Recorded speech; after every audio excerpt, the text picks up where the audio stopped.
So, before I start talking, I just introduce you to the audio software we're running, because I want to turn it off in a minute. But I want to talk about it while it's turned on.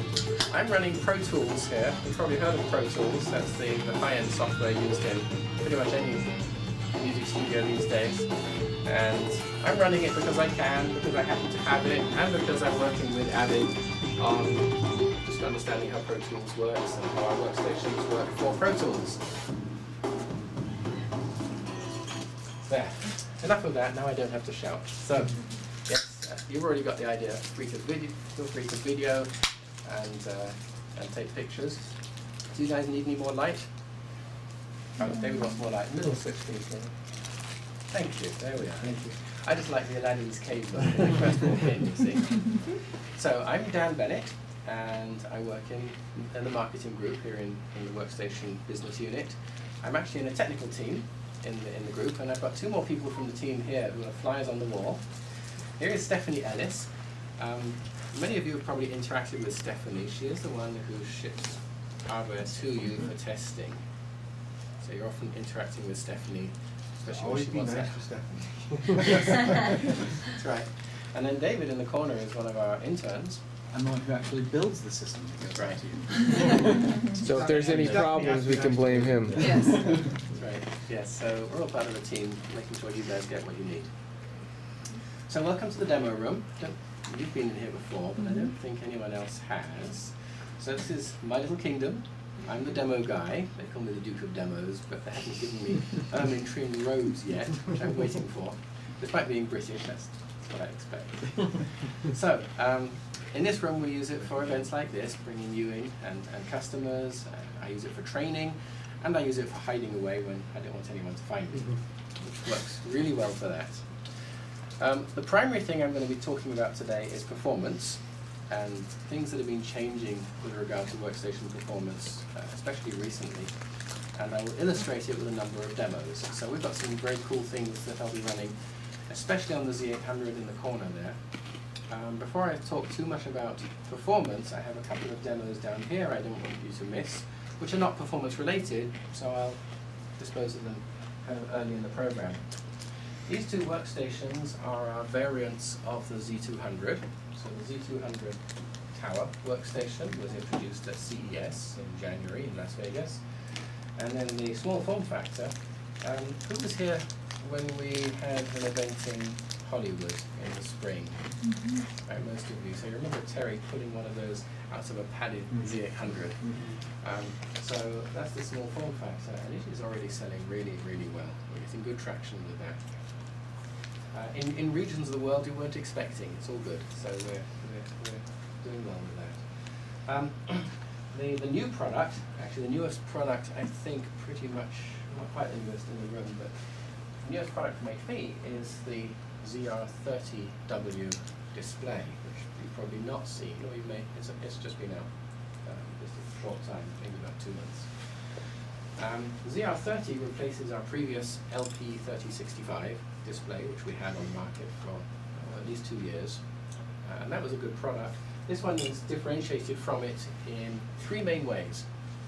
Number one, it supports DisplayPort. So the days of having to find a dual-link DVI cable to drive a 30-inch display are finally over. Yay! It does still support dual-link DVI though. The second one is that it is a true 30-bit panel.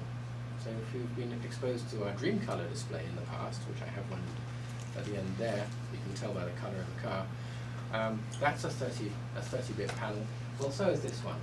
So in other words, if you have an application that knows how to drive 10 bits per color, such as Photoshop in CS5 or Premiere Pro can do it too, then and Scratch from I can't remember the name of the company. Who makes Scratch? It begins with A. It's film compositing. It does 30 bits. So this monitor will show every single bit of that color resolution. Over 1 billion colors available. Not at the same time. Now why would that be? Pop quiz. Why can I not show 1 billion colors simultaneously? Human eye can't see it. That's not the issue. Actually, human eye can pretty much see all those colors. It's because I don't have 1 billion pixels in front of me. Okay, let's see if you're awake. Okay, moving this. Oh, the other thing, I want to show you what the demo is. That Workstation, the small form factor, we're especially promoting right now into medical imaging market. We feel that there's good growth in that market, and a lot of health providers haven't yet understood that what they need is a workstation. And so that's where we're going right now. The demo, in this case, is a PACS application, picture archiving and communication system, using DICOM data. So you can see I have a number of stacks of a head. These are DICOM data stacks.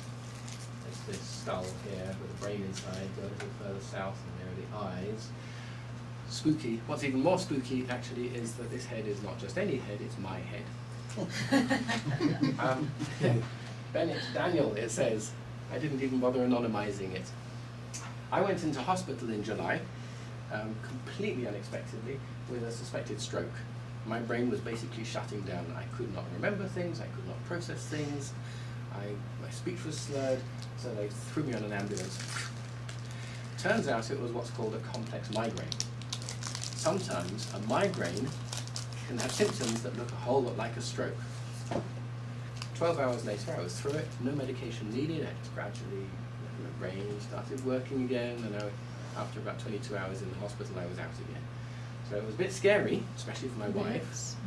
Wasn't scary for me because I didn't have enough brain left to be scared with. I thought I was dreaming the whole thing, so it felt like it. It's a very strange experience. Not to be repeated, but I get my images. I made sure I walked out with my CD-ROM of DICOM images. So you could say I have donated my brain to marketing, since I do demos with it. Z200, you're familiar with, you've probably written about it, you may have kicked the tires of it. I'm just running a CAD demo here, which is commensurate with the power of the workstation here. Very, very capable as a CAD seat, very capable for a whole lot of things. But we do keep the price down on that by capping the capability of the workstation. So we equip it with a power supply that can generate so much power but no more. For example, the power supply does not have a pigtail that would power auxiliary power to a graphics card. Right? We just don't do it. It keeps the price of the product down and gives us an opportunity to upsell to those customers who need that bit more. It's product differentiation. Any questions at this point? Feel free to ask questions, by the way. I'm going to give you some demos on performance over here, and excuse me when I sit down, it makes it easier for me to drive my Z800. So I have a Z800 workstation here, and I think you've seen inside a Z800. Terry, did you pull one to pieces? I will show you inside this one as well, briefly, or a little later on. And I will tell you as we go what hardware I have installed in here. Let me pop that one down. So I'm showing right now two applications here, which are competing applications from different vendors, and they do about the same thing. They are both product visualization applications. The one on the left, which I can put up onto this monitor, notice how the color changed. I will talk about that later on, but in case you missed it, color changed. I will talk about that. So this application here is Showcase from Autodesk. And we have a model of a car, and you can see that I have a very pleasing to the eye visualization, very pleasing, and very, very good performance. I'm getting 22 frames per second. It looks great. What's going on here is that the application is doing graphics. It's OpenGL, it's 3D with geometry and all that stuff, and then the paint on the car is enhanced by using pixel shaders, which are programmatic things that the application can place on the graphics card to do something a bit smarter with the pixels, just to make the paint look a bit more lifelike. Furthermore, you can see some reflections on the side and the top of the car, and those reflections are created using a technique called cubic environment mapping, which has been in OpenGL forever. Okay? Great, high performance, looks great, but it is not good enough, and I'll show you why. Let's go around to here and look at the side of the car. We have some problems right here. You see the mirror on the side of the car, what's it reflecting?